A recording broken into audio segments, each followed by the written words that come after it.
Order. Our next case is Mr. Timothy Elliott. Mr. Elliott, would you please give us your full name and DOC number, please?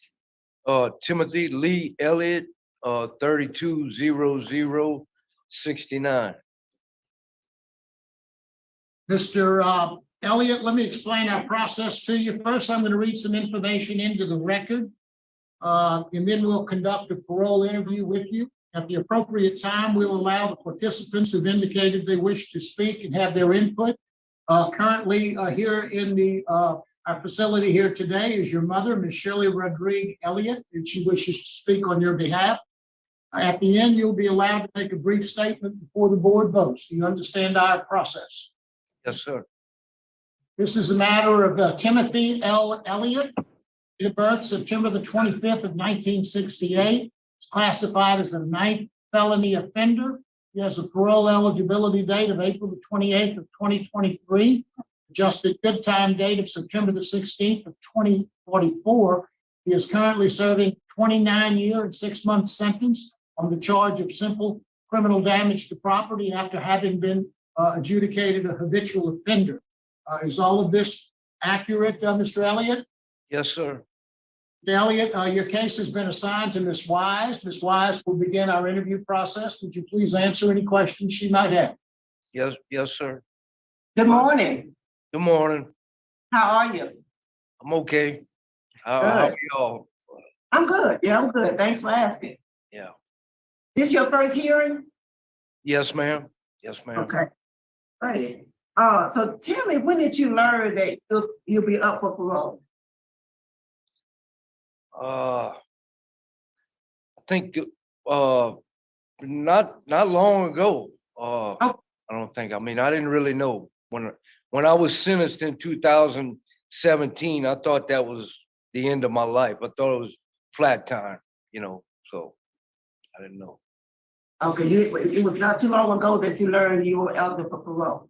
Yes, ma'am. I saw that you took anger management. You completed that on May 18th of 2022. Tell me the top 3 things you learned in anger management that you didn't know.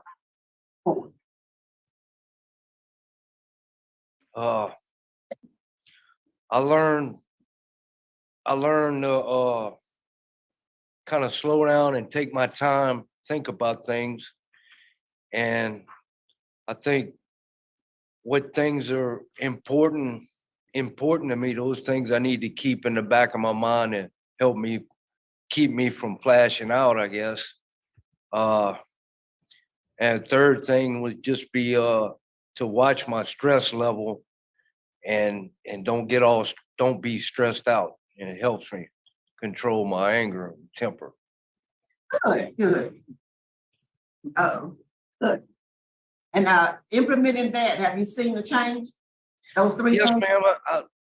Besides those, I mean, I got some own personal ways that I deal with things that make me angry or whatever, when it's social injustices or whatever, and things that happen in the dorm with other inmates. I mean, I got all my property stolen, everything I own a year and a half ago, and I had to deal with that, and I did it pretty good. I dealt with it pretty good. I've been stuck with a hot cup of coffee, and even though I did end up fighting, I didn't grab no coffee or hit them with anything. I'm doing the best I can. I'm teachable. I'm definitely learn from my mistakes, and I try not to make any more. That's it. That's all we can ask. That's it. Learn from your mistakes and try not to make any more going forward. Because you're a 9th offender. The information that we got shows that you have been arrested. I gotta do something. 50 times, and you have 20 felony arrests in your history, 9th offender. Now, caught up with the record, how long you've served on this 29-year sentence? About 7 years. About 7 years of a 29-year sentence, okay. And I want to state for the record that your supervision history was poor. Every time you was on supervision, you got revoked. Yes, Yes, ma'am. It's the drugs and alcohol. That's the story of my whole life, you know, making poor choices, choosing to drink and do drugs. I can't handle it. all right, good for you, good for you, good for you. You were described, by somebody, I think the victim of this offense, that you were unpredictable. And that, and also that you are you're at a high risk because you're unpredictable.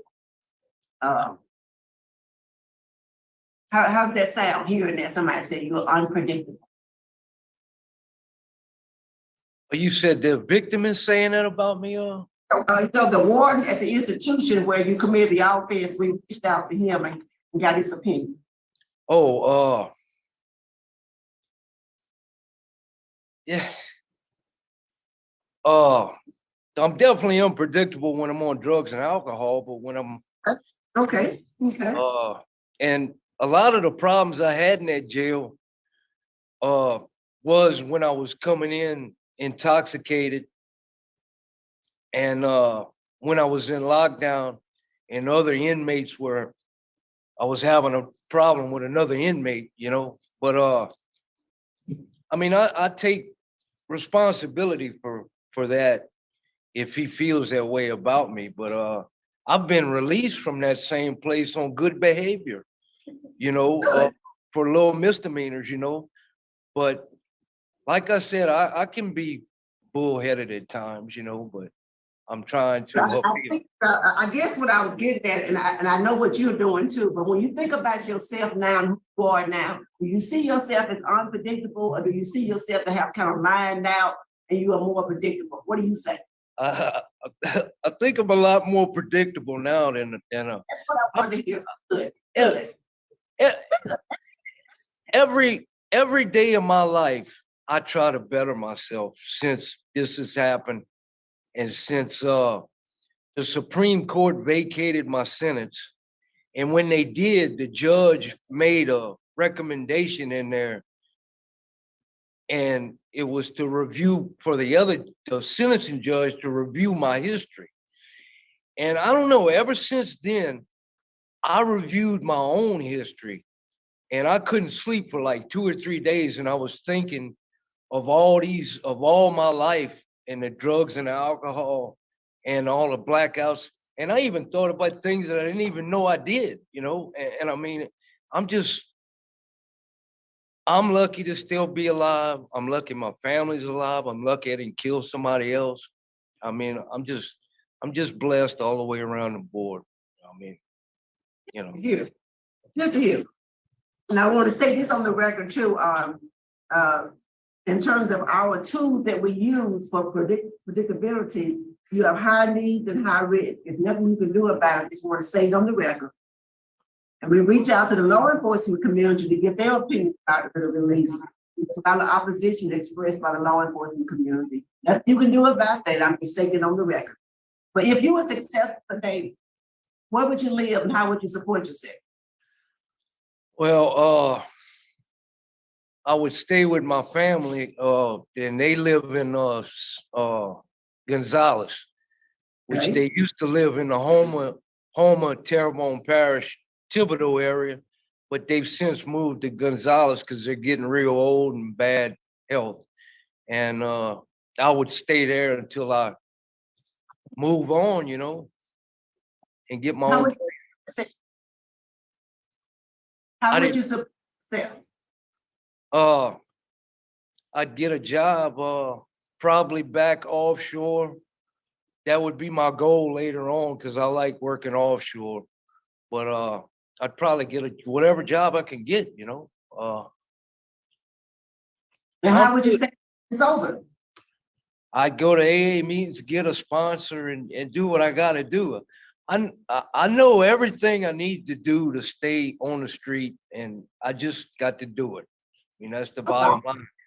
It is. I agree. I agree. Yes, ma'am. I mean, y'all got my record. Y'all know I've been in it 9 times. I mean, I done got out a lot and I come right straight back. I mean, I ain't had much of a break, you know, but I'm doing it to myself. So nobody's to blame but me.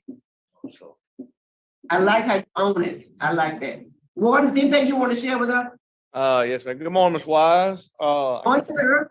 Morning still. All right, yes, ma'am. Timothy, he does our inside maintenance. I do want to talk about that. He helps on our unit dealing with some inside maintenance stuff when we have issues, works with that. He is a Pride member. I tell you, during my interview with him, and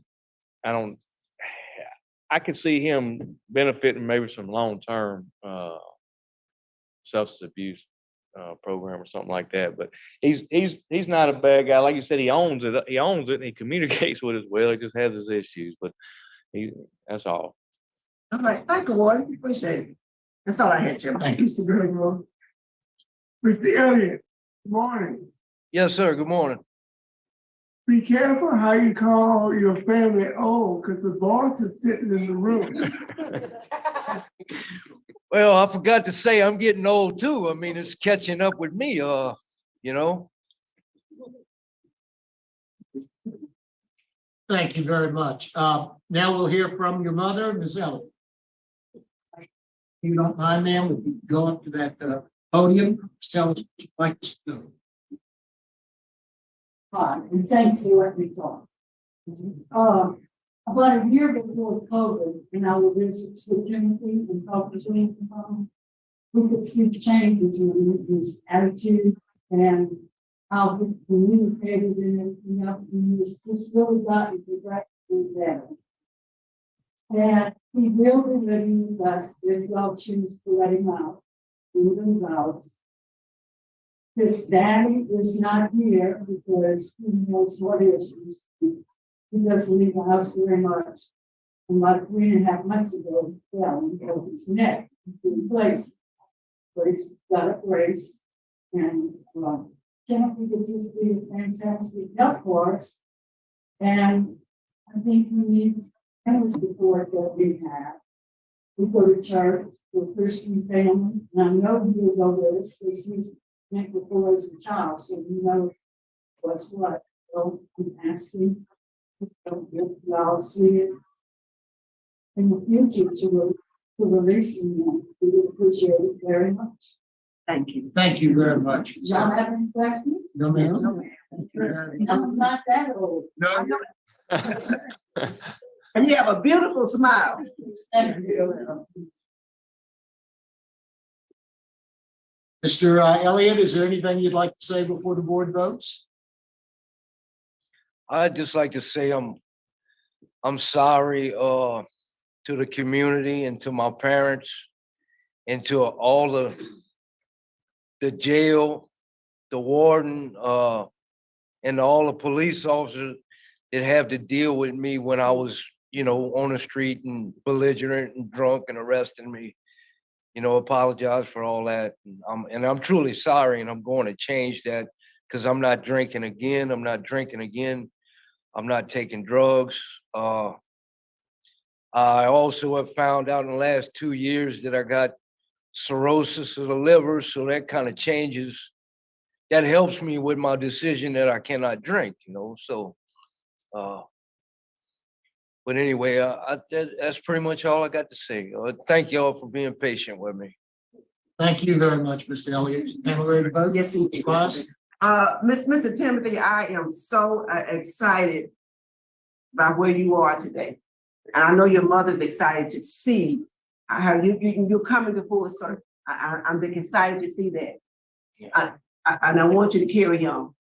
Yes, And I ma'am. also, but for me today, I just need to see a little longer time right up free. You finally made Pride 8/25 of 2022. I've been there since 2018. So you haven't been a Pride member for a year.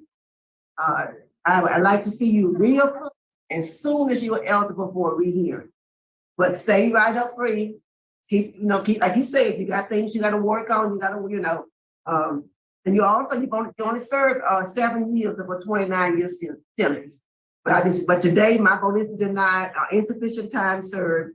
I'd like to see a longer time right up free and just continue to do programs. And long-term substance abuse treatment for ward and mental would also be beneficial. But again, reapply as soon as you're eligible. Best wishes to you. Thank you, Ms. Wise. Mr. O'Shea? Thank you, Mr. Chairman. Mr. Elliott, I would love to vote for you this morning. You've owned your actions. You have not skirted anything this morning. I think your mother would be benefited by you being at home. But you've got 3 disciplinary write-ups in the last 2 years for fighting, an aggravated fight, and you were in the wrong place at the wrong time. Number 4, your baggage is so heavy, 9 felony convictions, 50 arrests, been revoked 9 times. Your baggage is just too heavy. Terrible supervision, extensive criminal background, victim opposition, law enforcement opposition. I have to deny your request. To stay on the right path, follow the direction of one victim, and your day is coming. Thank you, Mr. O'Shea. Mr. Elliott, you have 2 votes to deny your parole.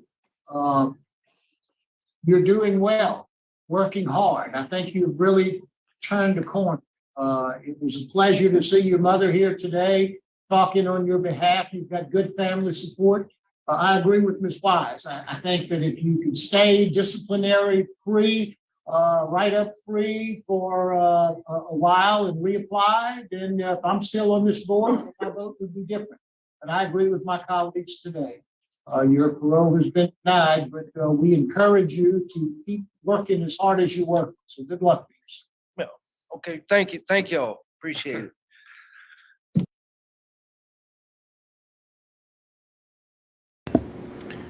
Well, let's unpack that.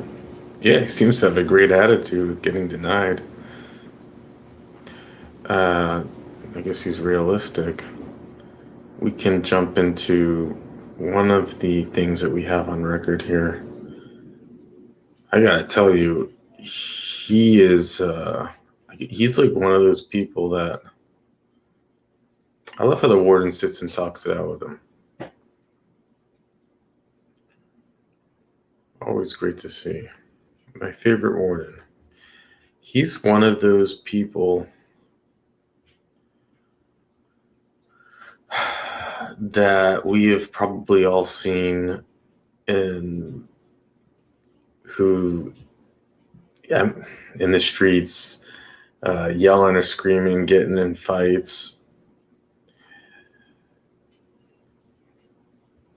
Can you imagine arrested 50 times? That's just arrested.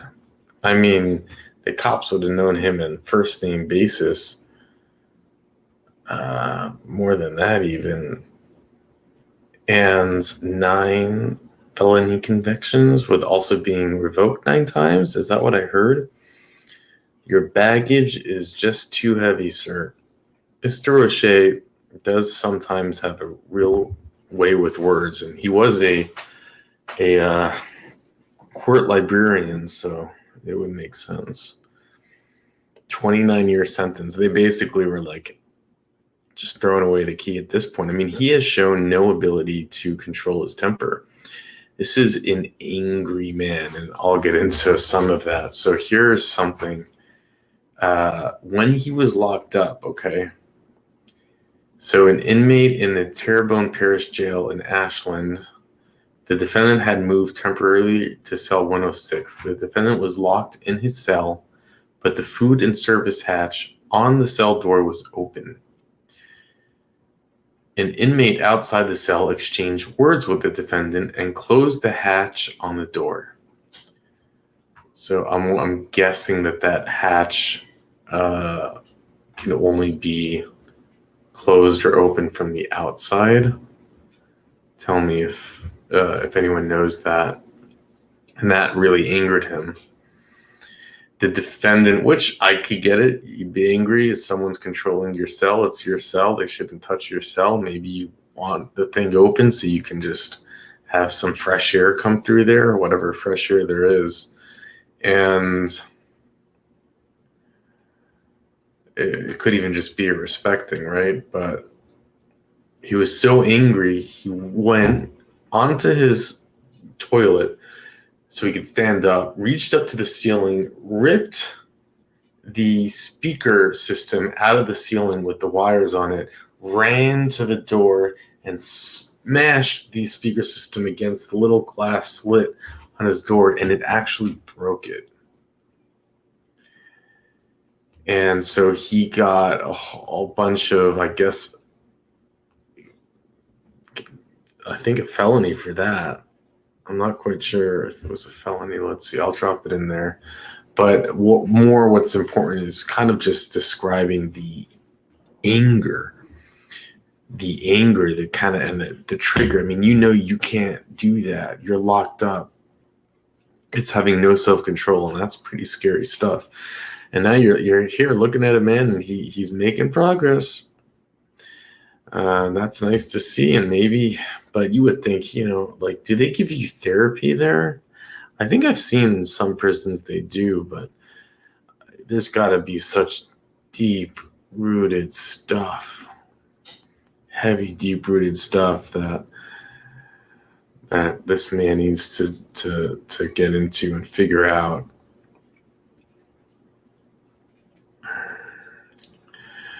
But he seems to understand the situation that he's in and appreciates it, and hopefully he can find out what that is that's making him so angry, and begin healing. Love to hear your thoughts on this, as always. And with that, I will let you go.